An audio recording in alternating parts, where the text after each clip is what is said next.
Hi, I'm Carol Hills. I'm a producer and reporter with the program PRI's The World, and I'm the moderator today. Our program is going to last an hour, and it's presented in collaboration with PRI's The World and WGBH, and both the Forum and The World are streaming today's event.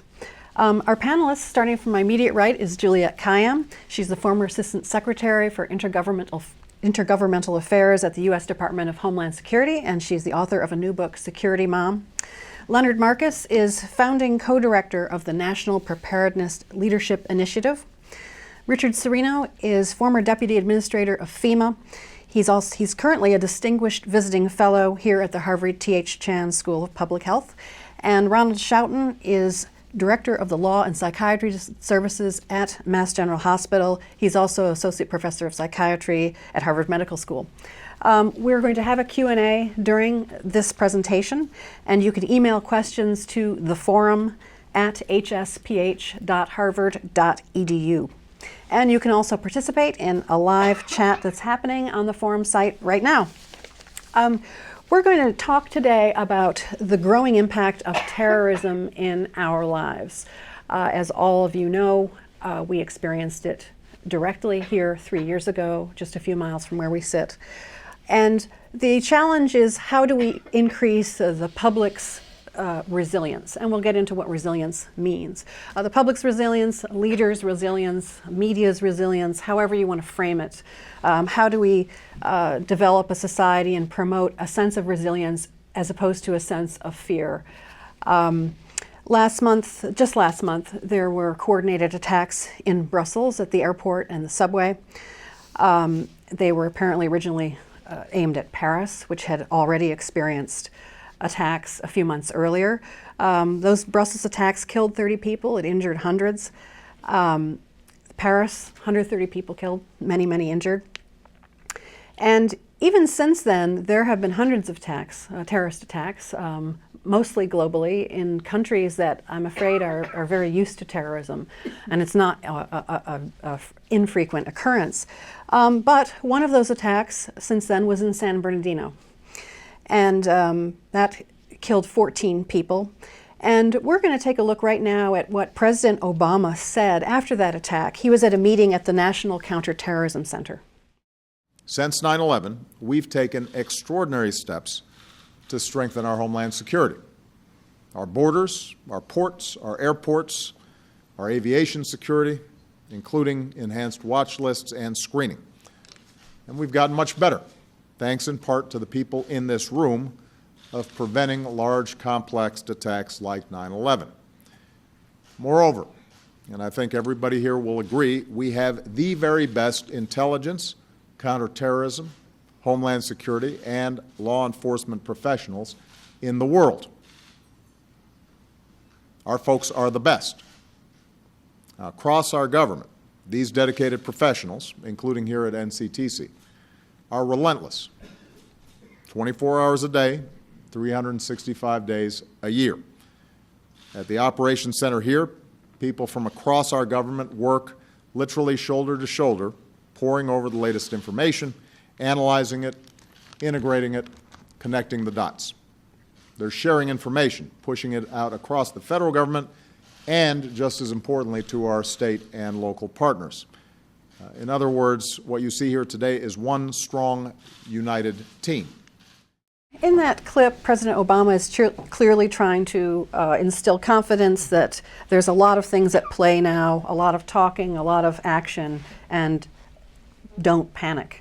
But I wanted to get a reality check first with Juliette. What kind of world are we in now? And what's the challenge of keeping societies and individuals looking forward and not panicking, yet being able to kind of assess the threats? Well, in terms of terrorism specifically, because there's all sorts of risks that this country faces, it is a very different world, and you just have to read the newspaper to know it. From when I got into counterterrorism, which was the Al-Qaeda days, which was, a very tight-knit group of men who really did exclude others, focus on major attacks. What you have now, what we call, and I don't mean to sound curt about it, but it was essentially whack-a-mole counterterrorism. Is you're like guys and gals are getting radicalized online. Most of the U.S. Members of ISIS are actually converts to Islam. You have the capacity to train in Syria and Iraq because of the wars there and the instability there, and so you have just a very, very different terrorism threat. And that means, and this is what the president didn't say, that no matter how strong that unity of effort is, there is not a single security apparatus from any country that will get the risk to zero. In other words, we will always have vulnerabilities in this country. And I believe that's okay, right? I mean, in other words, if we could just get our head around, there is a certain amount of vulnerability and risk that we have in this country that we actually should accept, right? The borders and the flow of people and goods and ideas are things that we value as citizens. There are, just as an example, 2 million people entering and exiting domestic airlines in the United States every single day. Just think of what that means in terms of security, but also think how amazing that is in terms of the kind of country that we live in. So just quickly, how I think about the vulnerabilities then in resiliency is, and how to measure government is, how effectively are we minimizing the risk? In other words, you shouldn't just throw our hands up and say, oh, what will be, will be. There are ways to measure our resiliency. How well do we minimize the risk? Secondly, how well do we maximize our defenses, right? In other words, the policies that the president was talking about. But third, and most importantly, and this will get to our resiliency discussion, how well and are we able to maintain our spirit as a nation, as communities, as a city, and at the level that I write about in the book, even in our homes? How do we maintain our resiliency? That's the biggest challenge, because we'll never get the vulnerability to zero. I'll have recommendations about thinking about resiliency, not simply as a mood, right? Keep calm and carry on, or Boston Strong, but actually as investments we can make in our own public safety apparatus. I want to turn to Lenny now. You study leadership in times of crisis. What are you finding in your research about what makes for effective leadership in times of crisis, and given the kind of fog of war nature of crises and terrorism attacks, can these things be learned? Well, what we find is that if the leaders in a response are resilient, it's more likely that the population will be resilient. And one of the functions of the leaders is to prepare themselves before, during, and after any kind of an attack, to demonstrate that leadership. That message goes all the way out to the community. Now, when we studied the Boston Marathon bombing's leadership response, we interviewed those leaders, we observed those leaders. What we found was quite extraordinary. Every event that we'd studied up to that point, there was clearly somebody in charge of the overall operation. And as we were studying the Boston Marathon bombing's response, what we came to recognize is there were a lot of leaders working together very well, and no one was responsible for the overall operation. There were people that were responsible for their individual agencies, state police, Boston Emergency Medical, the hospitals. People were leading their organizations. However, the overall response was an example of order beyond control. They were all working together so well. So as we went through all of our interviews, we were trying to understand for ourselves, to explain the phenomenon and why it worked so well. The marathon bombings themselves were very tragic. 3 people were killed instantly. An MIT police officer was killed. Many were injured. However, the response itself was quite successful. Everyone who survived the initial bombings was taken to a hospital and survived. The bad guys were caught in 102 hours, and the city itself was resilient. So we tried to understand why. And what we found was that the leaders were working so well together, order beyond control, with no one in charge. And to explain that, we tested the possibility that they were operating according to the tenets of swarm intelligence. And we went through all of our interview notes and said if there were principles or rules. And what is swarm intelligence? Swarm intelligence describes how, something we see all the time, how bees are able to work together when no one bee is in charge, or ants build these incredible systems, or even how fish swim, where there's a structure for making decisions, there's very clear communication sent out to other creatures, and information comes in that then varies what people do. So we studied swarm intelligence and then went through all of our interview notes and said, well, if swarm intelligence in some form existed here, what would it have been? What would be the principles and rules? We came up with 5 principles and rules. The first was unity of mission. Everyone was very clear with us that it was about saving lives. And people did extraordinary acts and made very difficult decisions along the lines of saving lives. And Rich will talk, for example, about the tourniquet policy here in Boston that had people very quickly going in, stop the bleed, saved lives. Second was generosity of spirit and action. People were there to help. Even out to the community in Watertown when the manhunt was going on. Turns out the people that were doing all of those searches weren't being provided centrally with water and food and bathroom facilities. But they were taken care of because when they went to somebody's home to do a search, it was, hey, can you guys use sandwiches, water, etc. So generosity of spirit and action. The third was everyone stayed in their own lane, did their job, and helped others succeed in their other responsibilities. So it was everybody was working together in coordination that they developed in the course of their work. The fourth principle and rule was no ego, no blame. Nobody got up and said, we did it, and nobody was pointing fingers at the others. And finally, it was working on a foundation of trusting relationships. These leaders had gotten to know one another because there were many exercises and drills that were done before the marathon bombings, so that when the event happened, they were able to work together in very close synergy with one another. We asked them about that instant panicked response that you can get when you find out of what's happened. And there are 2 things that they said to us that we thought were really important. One, what went through their mind because of their training was, I can do this. That sense of self-confidence, which is critical for resilience. I can do this. And the second thing that went through their mind is, we can do this. We have the capabilities, we've trained together, we know one another, we can do this. And once those 2 messages went through their mind very, very quickly, they were able to be resilient, and they set a model for the community. Rich, I want to turn to you now. You served at FEMA for several years. You brought decades of experience to that job. You've dealt with crises nationally and internationally. And you really considered the founding father of how the city's emergency services work together in times of crises.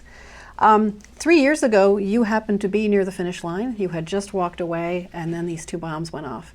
And you have an interesting perspective because you kind of know how things are supposed to work or options available at times of crises. I just wondered if you could talk about what makes for a successful response when it comes to emergency response and action. And maybe contrast the Boston Marathon with 9/11. You make some very kind of poignant, painful observations about contrasting the 2. First off, one of the things that both the president said and Lenny said, and putting Lenny in the same conversation with the president is something that I think is just is it's a team. And I think that you work as a team and you practice as a team and you train as a team, I think is absolutely essential, and how people are able to do that. The fact that Boston's strong was no accident. It was no accident that the 262 people who left the scene alive were alive afterwards. It was no accident that they all went to various hospitals and it was evenly distributed among the hospitals. It was no accident that the folks at the marathon had been training for almost that exact scenario. It was no accident that the right equipment was on scene. It was no accident that the Medical Intelligence Center was open. It was no accident that there were extra personnel and equipment on scene. So it was no accident. A lot of times people say Boston strong, and Boston strong, great, but it was no accident. It took years of preparation, years of training, years of drilling, and bringing people together to do that from all the various disciplines, from EMS, police, fire, law enforcement, public health, the hospitals, emergency management, and people learning to know each other. As Lenny mentioned, trust. Knowing everybody in the room, even though I was at a FEMA position, I knew everybody in the room on a first-name basis for many, many years, and that matters. Having that trust really makes a difference in having that unity of mission. And I think as people actually have that, when I was in Boston, treat special events as a planned disaster. taking opportunities in any community, whether it's large or small, whenever there are special events, take the opportunity to train at those events. Bring people who haven't been to the table before, because that really matters when an incident happens. It mattered on April 15, 2013, that people had worked together in the past. People had trained together. Talking to people who were there instantaneously, rookies, people who aren't on the job more than a year.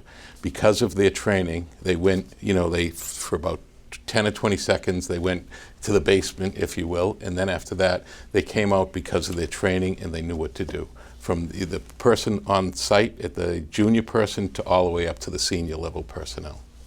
Can you contrast that with just the comparison about the fire and police in and after 9/11? Because it's a very powerful reminder. One of the things during 9/11 is when 9/11 happened, there were 343 firefighters that were killed, and there was only 27 police officers that were killed. All of them were tragic. But the police were up above in a helicopter, able to survey the scene and actually see what was happening, and saw after the plane struck that the steel was actually starting to melt, if you will, and saw that the building was going to collapse. They were able to order the police officers out of the building because they went on the same communication system as the fire department, and because they weren't together and talking to each other as well as talking to each other on the radios. The fire department didn't have that information. So it's a contrast of how we have to work together in having communications, both the equipment, but more important, people able to talk to each other.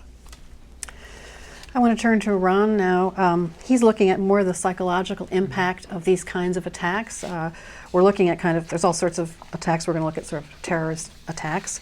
And the range of these kinds of attacks, whether it's Boston Marathon, whether it's a active shooter, school shooting, there's different contexts for these, and they can make a public feel very vulnerable and sort of reluctant to kind of carry on.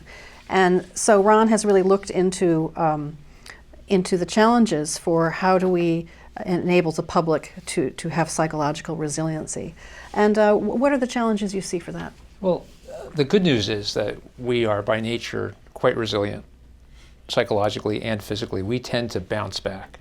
And when we have an event like the Boston Marathon bombing or 9/11, if you remember back to all our reactions then, we had increased anxiety, there was a great deal of apprehension, we were hyper-vigilant.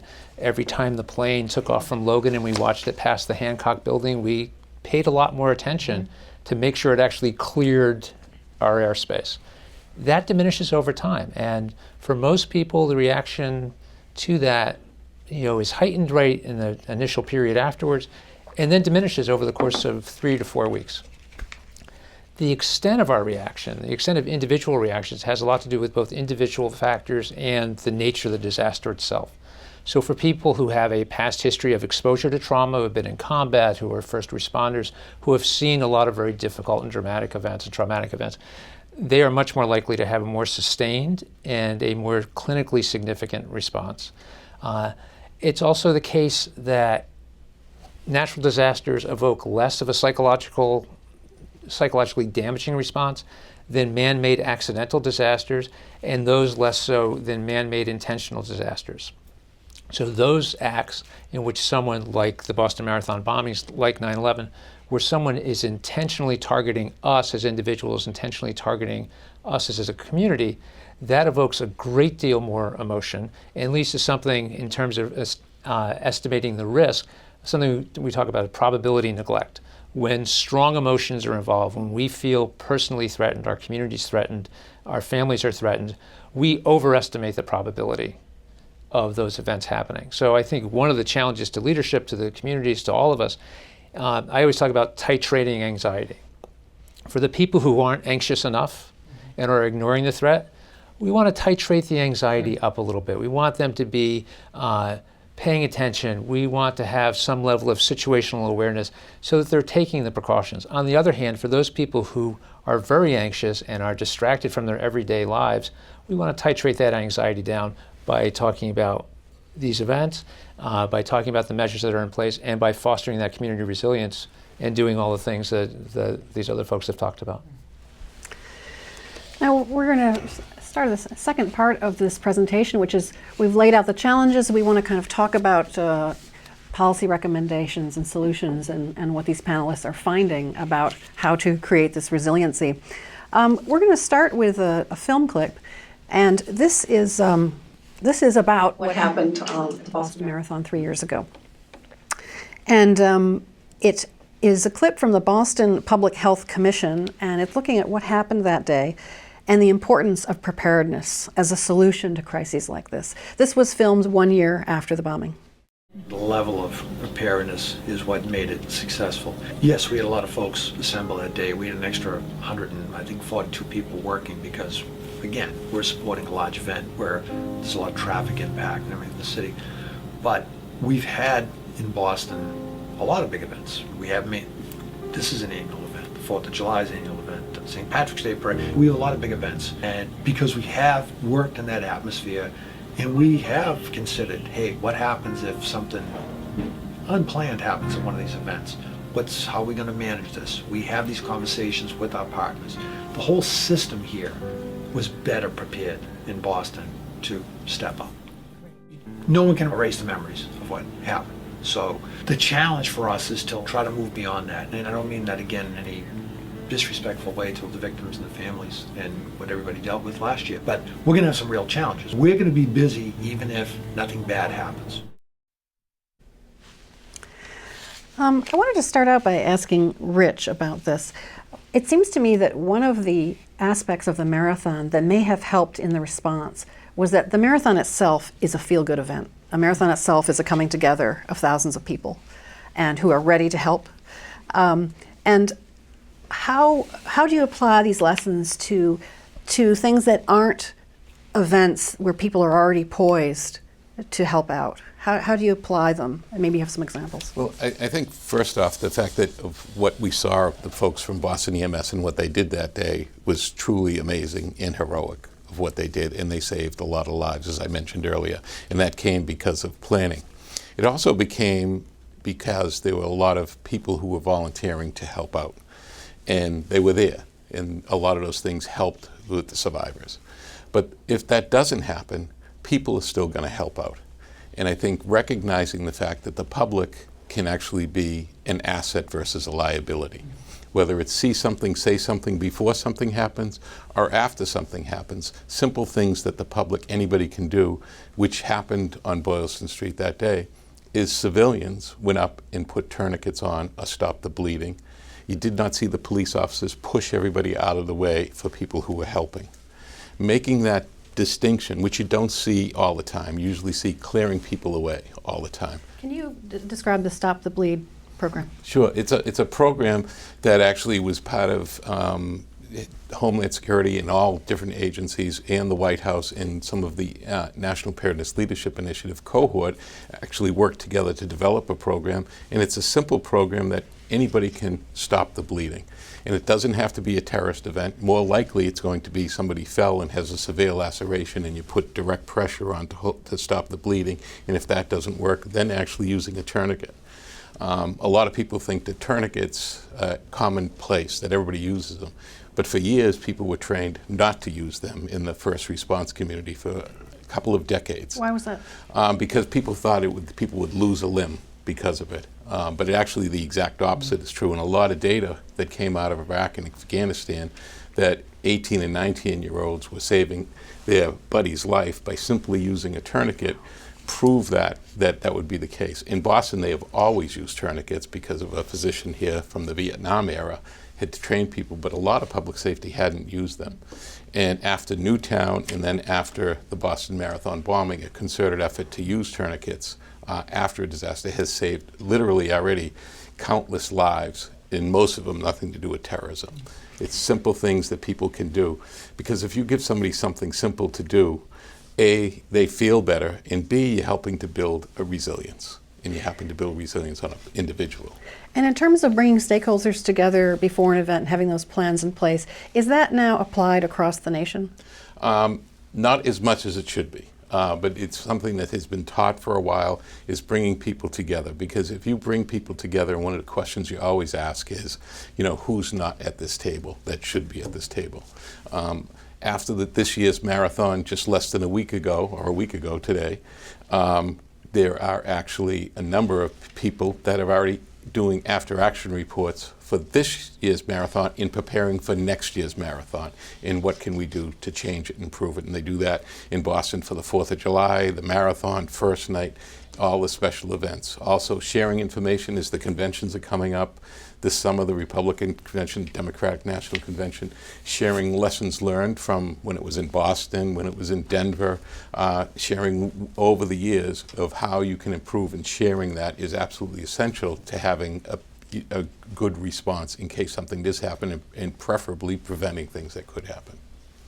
Juliet, I want to ask also about the Boston Marathon bombing, and how you think that this event started out as an exciting annual citywide celebration of an incredibly popular event, and it had to quickly shift into responding to a terrorist response. What are your observations about that? I mean, a couple things, and I'll talk a little bit about the attributes of sort of resilient planning and institutions, but obviously that capacity to pivot is essential, and we do that not simply because you never know what's going to happen, but basically, we should live by the mantra, stuff happens, right? I mean, no matter whether it's terrorism, a hurricane, a pandemic, whatever, there's no system that is going to reduce the vulnerability to zero. There's just none. There's no public health system. And so you try to minimize the risk, but you also recognize that stuff happens. And so I think what we've learned in counterterrorism, those of us who've sort of come up that side of the ledger, is that a nation too focused on terrorism was likely to lose the capacity to do all of these things that are being discussed, to be able to respond, recover, and build resilient. While, as Ron said, terrorism is different psychologically, it's not different vis-a-vis the response. In other words, at the moment of the Boston Marathon bombings, nobody at that moment knew whether it was 2 generators blew up, whether it was some anarchist, whether it was 2 brothers who had become radicalized, or it was a mistake. I mean, you don't know. And it doesn't matter at that moment. What you want to do is you want to nurture what we call all hazards approach to resiliency. In other words, just assume something bad will happen. You don't know the motivation. You can deal with that later. It may have an impact on the psychological response, but at the moment to be more resilient, and that essentially means save as many lives as possible, you have to take an all hazards approach. We focus on terrorism because that makes a lot of headlines. It does have a psychological difference. But from the perspective of resilient society, it's irrespective of what the motivation is. Lenny, I want to turn to you and Ron. We'll start with Lenny. As I mentioned at the beginning, many countries experience terrorist attacks all the time. If you get up in the morning and turn on the radio, as I do, yes, it's still the radio. You usually hear about a suicide attack, a car bomb. This morning I woke up and it was a car bomb. Yeah. I can't remember whether it was in Pakistan or Afghanistan. These are just everyday events.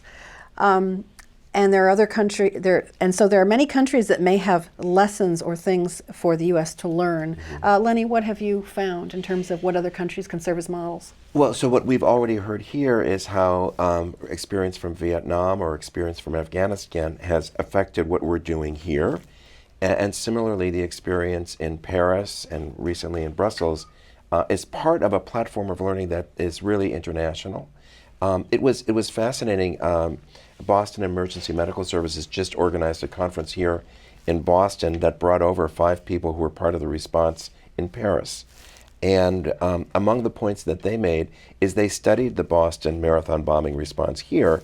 They had already applied those lessons, and they found that they were very valuable when they were faced with their own crisis. So building those platforms to extract the lessons learned, as Julie says, these things are going to happen. And how we respond to them will be very much determinant of the resilience and the confidence that people will have in the response. Therefore, it's incumbent upon us.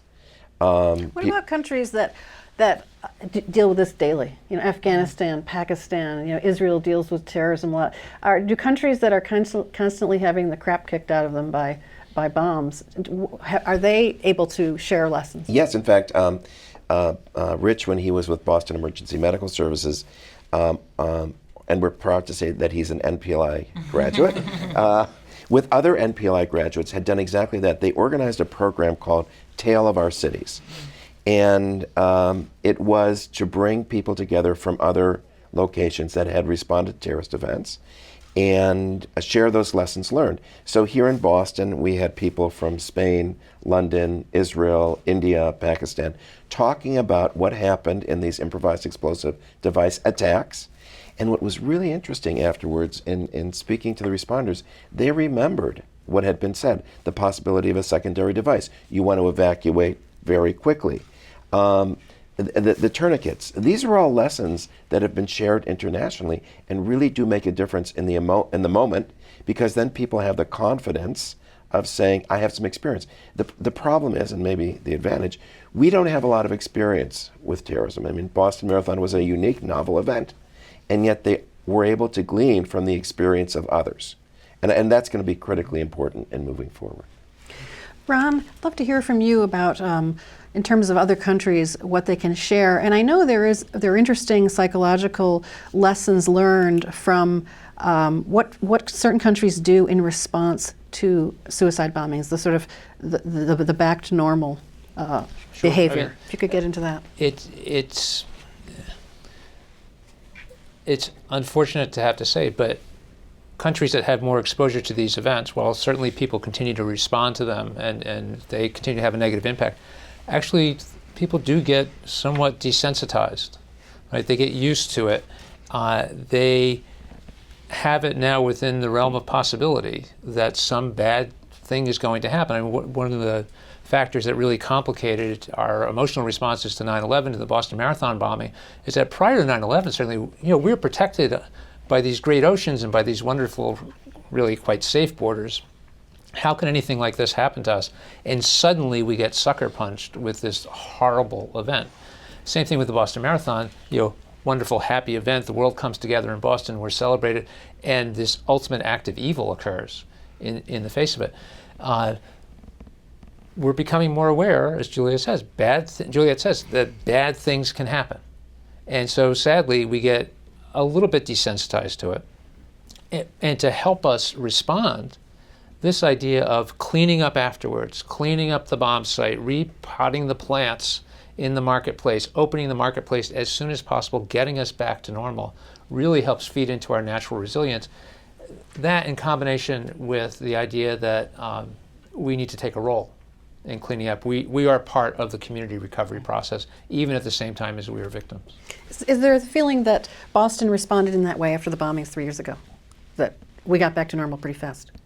I think it was a characteristic Boston attitude, right? Like, you're not shutting us down, right? And I won't quote Big Papi on this one, but you all know the quote, right? That we will not have our lives and our city and our culture and our, the way we look at the world taken away from us. We were defiant in many ways in the face of this, even at the same time as we were mourning. So. And I think one part of that is, one of the things that we did a number of years ago is actually change some words, because words are important, is we tried to look at people who survived as survivors, whether it's from a terrorist incident, whether it's from the Boston Marathon, whether it's from a natural hazard, versus calling someone a victim. And I think that's a big difference and a big shift that we've seen, because somebody who was a victim, unfortunately, is people who died, who we lost. If we turn and look at everybody else as a survivor, I think it's really powerful for people to look at themselves as survivors and us to look at them as survivors as too. That little bit of a change makes a huge difference in how people look at themselves, and then how a community looks at themselves as well, and how they're able to recover and recover quicker. And of course, we saw several survivors run in the marathon that just occurred. Just occurred, and they're running across country. Some of them right now, actually, they're running across to get to San Francisco by July. Wow. to spread the message. Wow. Lenny, what does resiliency actually mean to you? So it's several things. One of them is the actual definition is many times referred to like a ball, where you can squish it and it comes back to its original shape. So that's the engineering definition of resiliency. When we're talking about social resiliency, it's that ability to bounce back and to be able to function as you did before whatever the incident is. In our role, in our perspective, though, there's a little bit more. Have you learned the lessons from whatever was the trauma that you experienced so that you're actually stronger on the other side? And it's that added strength that we think is the essence of the resilience. And just go back to what Ron said, after Boston, there was a tremendous effort to get that mailbox back in place and the tree where that second bombing had gone off. And when we talked with the FBI, they were really, really focused on getting the investigation done quickly so that they could clear the scene and the restaurants could reopen and life could come back to normal. So it is, there's a personal sense of resiliency, of being able to move forward. What we talked about, I have confidence, I can do this, we can do this. And then there's a community sense of resiliency. And when those all align, we see what happened in Boston, what happened in other communities, Joplin, for example, Missouri, after the tornado that hit there, that the community bounces back sometimes even stronger than it was beforehand. Juliet, I want to turn to you. I know you have sort of 5 common factors that help make a community resilient. What are those? So let me just describe resiliency, actually meaning again, but silient, I had to look this up, I didn't take Latin, actually means jumping. And I love thinking about resiliency that way because it's active. It's not sort of, oh, we're Boston strong. It's not a mood. It's not the, oh, if we only did more yoga, we'd be fine. It's literally active investments. And so in my work looking at resiliency, and I hope these sound familiar because what I try to do is bring stuff back home as well. So I do homeland and home. There are 5 major attributes to any resilient system. You can start from the home, community, city, state, nation. So the first is they all have redundancies, and I'll try to make this very basic to people. So that's a backup generator at a hospital, but you could think about that in your own home. You don't have a single point of failure. Essentially, you have backup systems. The second, we've talked about this, they are flexible systems, and you have a commitment to flexibility through training and exercises. They can pivot because they don't know. You don't know. Is it terrorism, hurricane? You don't know, but you have to be able to pivot. The third is that they are systems that have invested in what we call fail-safe mechanisms. That sounds very wonky, but basically, if you assume that stuff is going to happen, that's the world I live in, right? I can't stop all bad things from happening. How do you minimize the cascading losses, the impact? So fail-safe systems are ones in which can stop the losses. So the best example in our modern society is how the Superdome was rebuilt after Hurricane Katrina. The 2013 Super Bowl was half light, half dark. That's actually a successful fail-safe system. It was a generator that once it started having cascading losses, it actually sort of separated itself, right? And so that you have a Superdome in half light. It's much better than a Superdome in all darkness.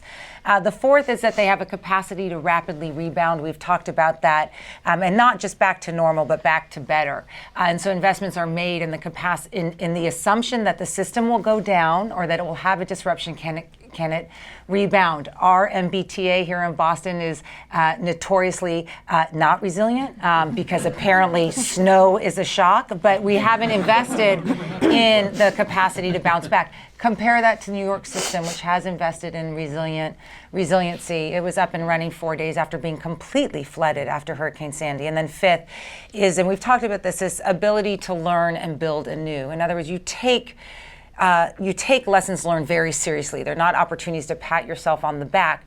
They are the capacity to learn because stuff will happen again. In other words, this idea that there's some finish line, that if we could only all get there, is just absurd in the global world that we live in. So you take lessons learned very seriously. So on a personal level, I often say a lot of parents have locked their kids in a car. Very few have done it twice, right? I mean, in other words, we have a capacity in every individual level also to learn and be better because other things will happen in our life. So those are the 5 main attributes of any resilient system, and recognizing that it's the word jump. I mean, it's actually quite active. Just makes me, think about it differently than it's sort of, oh, if we just sort of chill out and this is our Irish stock and we're Boston strong. It's a much more investment related policy. We're going to go to Q&A in a couple minutes, but I want to ask one question, because this is the if you see something, say something, which is a great idea, but it can also lead to profiling and a lot of things. Just last week on PRI's The World, we did a story about the Iraqi American who was kicked off a Southwest Airways airline flight because he was on a phone before the plane took off. He said, Inshallah, a very common word in Arabic to mean all sorts of things. And so there's overreaction, and how do you strike the right balance? When I see, if you see something, say something, I'm not sure what that means, and I just wonder if anybody can shed light on how we empower a community without kind of demonizing the other. I think part of the problem there is how we define community. So if we define community as all other human beings, the fact that they're speaking a different language, that they look different from us, doesn't really matter, because we're all in this together. But once we become hypersensitized to those distinguishing features and start to connect those to negative outcomes, we're going to have a very good idea, like see something, say something, have potentially very negative effects. I think that there's a number of cases where see something, say something has saved a lot of lives as well. I think that people, if see some activity that doesn't look right or see a backpack in the wrong place, that makes a difference. And there's a number of examples from other marathons after the Boston bombing marathon where there was a backpack along the route that did have something suspicious in it that they were able to neutralize. There was something in New York City that they actually were able to diffuse when they saw something there as well. But it's also being able to, when you see something, say something, but think as well. There should be that other word on there as well. It's not just like go around screaming, but also think in certain actions that you can take to make a difference as well. And just back to that point, it was the halal food vendor in Times Square who called in the suspicious van that was parked in the wrong place at the wrong time and avoided a tremendous disaster. And we know that the shoe bomber and the underwear bomber, these were situations on airplanes where passengers saw something very, very suspicious and they took action. So creating that balance is going to be difficult. Because when something like that does happen, your bystanders or your civilians are your first line of defense. Can I say something about counterterrorism, and I'm politics with a little p here? So when I said, you measure safety and security by minimizing risk, maximizing defenses, and then the most important attribute is maintaining our spirit. There is a lot of talk in this day and age about focusing on certain communities or religions or excluding them from the United States. Muslims, it's viewed as strong and a way to deal with counterterrorism. And I'll tell you, having been in the field a long time, if there's any attribute of American society that has made us safer and more resilient and stronger, it's clearly our geography. We benefit from that. But it's our capacity over the centuries, through fits and starts. It's not been perfect. I can give you lots of counterexamples, to assimilate, acclimate, embrace, elevate the other, right? So you think of Irish or Puerto Ricans or Mexicans or Muslims. And if we forget that actually is part of our counterterrorism effort, we will not only be a country we don't recognize, but we will be less resilient, because we will put up divisions in this society that don't exist now. We don't have Europe's problem. We don't have what's going on in the rest of the world. So it's just worth remembering that in this stage where people are more anxious, that maintaining our spirit is part of what makes us stronger and safe. It's not only just a feel-good thing. We're going to switch to Q&A to wrap up this session. I'm going to turn to Lisa first. She has an online question. Thanks, and I also want to thank you for addressing this question about the other and demonizing, because we have had some questions come through about that. So this one is from Dan Inbar, chairman of the Homeland Security Research Corporation. How will the ISIS-inspired, complex and well-planned Paris and Brussels carnage and threat of more attacks to come affect West Europe? Assuming no such attack will be executed during the next year, will the effect decay, as in the cases of the Madrid and London attacks, or will it transform as it did in the post-9/11 in the USA, the West European Homeland Security Strategy, internal security agencies, and funding for years? Anybody want to take that up? Well, I'll jump in. Okay. That it's a tough question, a Yeah. very important question, and that's where leaders and leadership is really going to set the tone. And just to pick up on what Juliet said, which is really important, our political leaders, our career leaders who are part of this community that's grappling with this, there are no easy answers, and I think that's part of what we need to understand. They will set the tone. And if leaders see this as a challenge that we can meet and a challenge that we can overcome, we will be stronger and countries in Europe will be stronger. If we go into our own shell, if we're intimidated, in many ways what we're doing is only encouraging the bad guys because of that kind of a reaction. And so how we define our strength and what we do as nations and what we do as nations together will really determine how resilient we are in the long run. And we're seeing that play out every day in Europe. A region that was striving to be open for decades and is now basically gradually closing borders, and they're really grappling with how to be secure and also be democratically plural. Anyone else want to comment on that, or you want to go to the next question? I would just say that if we were just to look at the trajectory of human behavior, one would expect us to start to ignore it and go the way, as Dan points out, go the way of London and Madrid and just sort of calm down and ignore it. And that just ties in exactly with what Lenny said, which is it's the role of leadership to make sure that we stay vigilant and actually prepare for these events. And one other thing I think that Dan mentioned is how do we, what lessons can they learn? A lot of times, Juliet, talk about lessons learned, but quite often it's lessons unlearned. Yeah. Is things that we know, are going to happen and happen and happen again, but we don't look at the history and we don't look at lessons learned. In Dan's question, he mentioned that, after 9/11, this country pivoted. Maybe a little too much in one way, but it pivoted. And I think that one of the things that in Boston, people pivoted after that. So I think one of the things that in Paris, as Lenny mentioned earlier, Paris learned of how the medical response, both pre-hospital and hospital, went, and they have went back and changed how they did some things. So I think one of the things that in the leaders in Europe can also do is to look at how specifically lessons learned, as opposed to going down the road that a lot of us had for years, lessons unlearned. And I think on that question that this goes well beyond counterterrorism. As I was saying earlier, Europe has a generational problem, and it would be wrong to think that Europe's problem is a non-European problem coming into Europe and killing Europeans.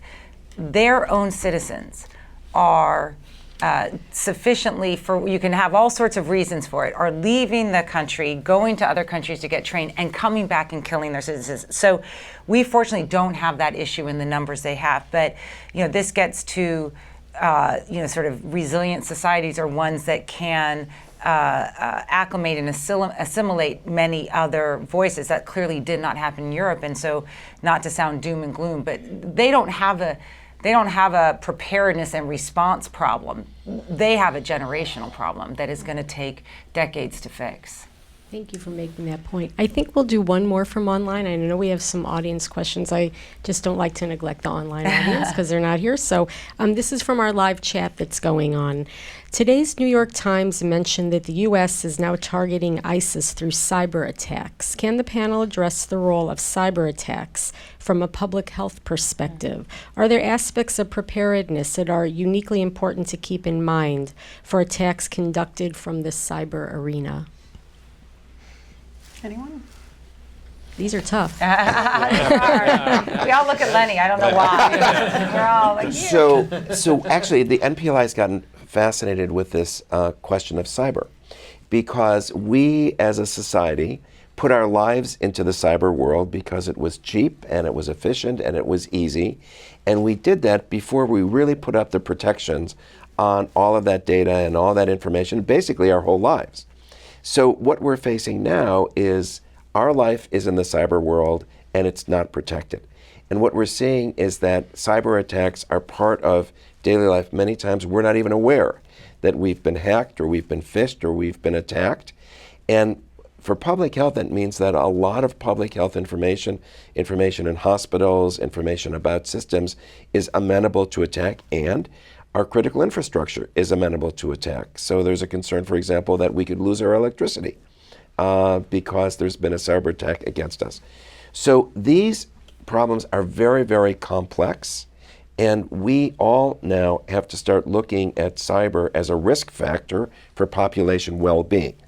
And you are right, there's a lot going on in the government. Not all of that are they revealing. It's significant that in today's New York Times, the headline is about a cyber command, what the U.S. Department of Defense and the National Security Agency are doing about ISIS through the cyber vehicle. The only thing I can add on that is that on PRI's The World, we do consistent reporting on the use of cyberspace as the main place of recruiting for ISIS and other extremist groups. And so the online arena is extremely important to ISIS. So any attempts at trying to circumvent that are really important. I think it's tough, but that's the whole way this is happening. Right, and I would just add that Lenny speaks to this on sort of the macro level, but also we need to take responsibility for our own online behavior. I was involved in an evaluation of a 15-year-old recently who had all sorts of horrible things on his computer and his laptop and his phone, including his contacts with ISIS recruiters.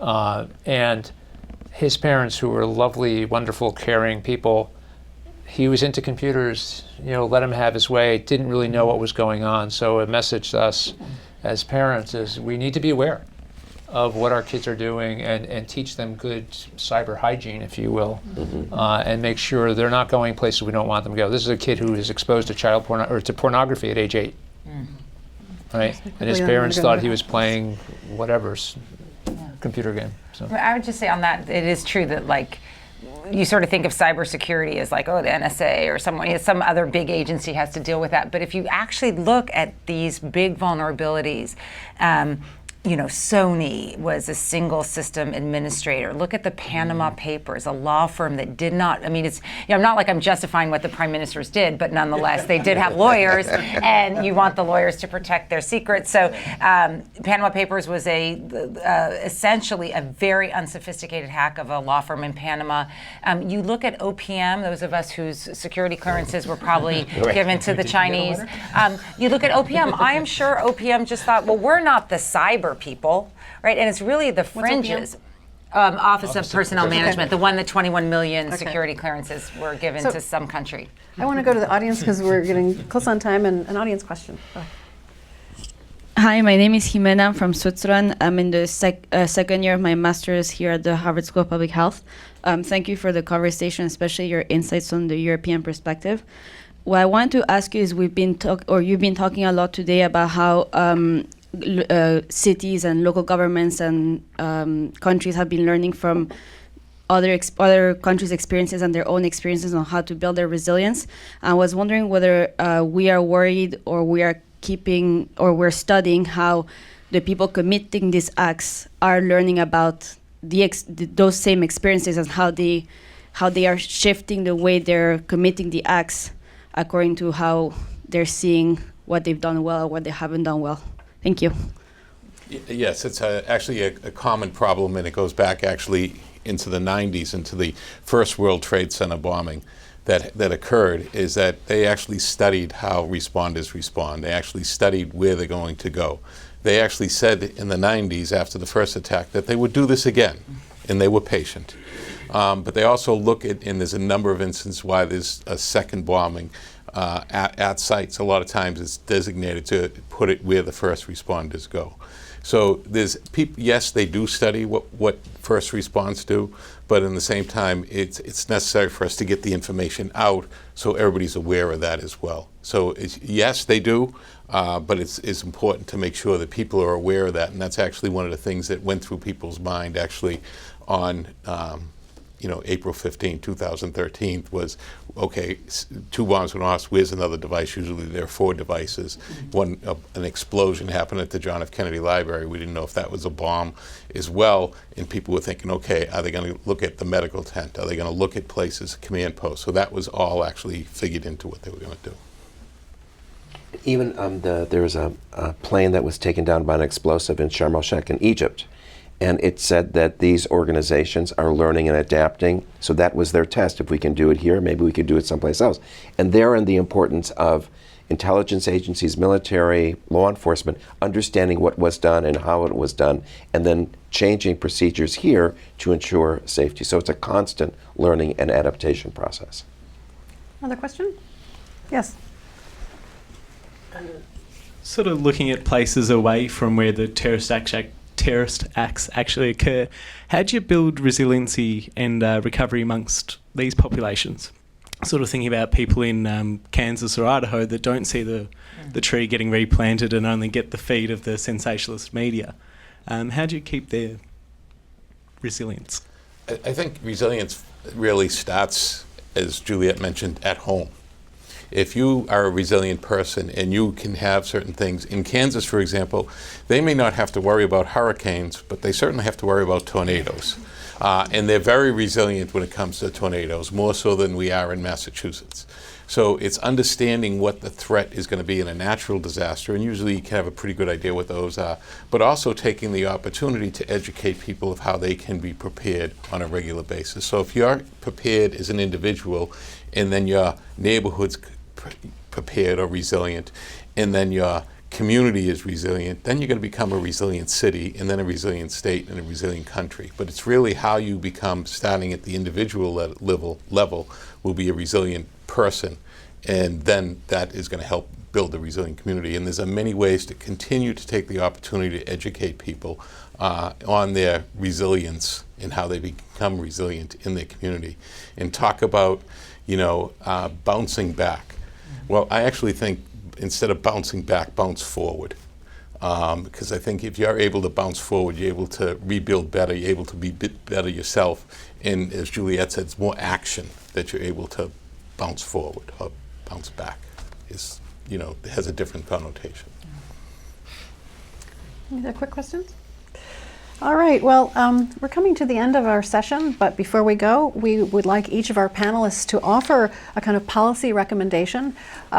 This portion of the talk will be recorded and sent to policymakers. So use your influence. We'd like a policy recommendation from each of you. Let's start with you. Sure. In terms of, in my view, in terms of building resilience after a disaster like this, or like the Boston Marathon bombing or a natural disaster, people need the basics. They need first aid, they need ongoing medical care, they need food, they need shelter, they need to know where their family members are, they need information, right?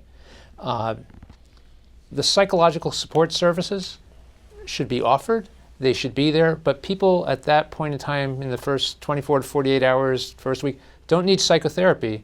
What they need is community support.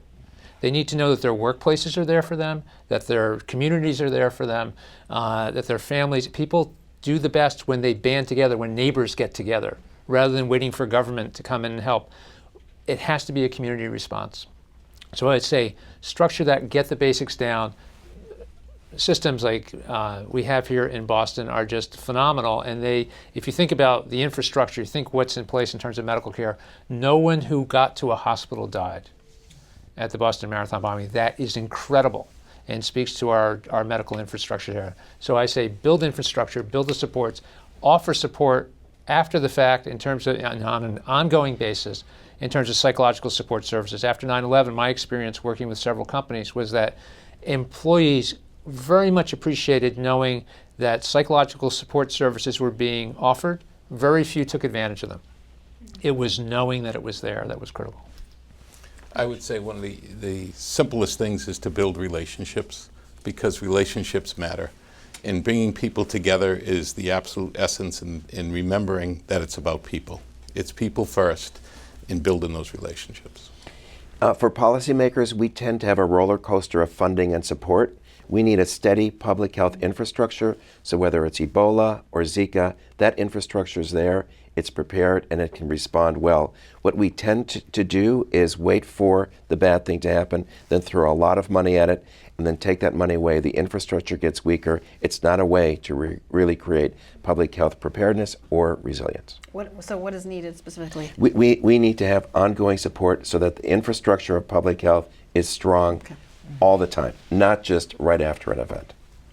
Well, terrorism is a different kind of threat. It is, at the moment it happens, no different than all the other threats that all of us have been talking about. So in terms of investments and resiliency, not to think of it as passive, but as vigorous investments in resilient systems, which includes flexibility, capacity to rebound, redundancies built into the system, and then, of course, a very, very sophisticated lessons learned apparatus, because when you get through this thing, stuff is going to happen again.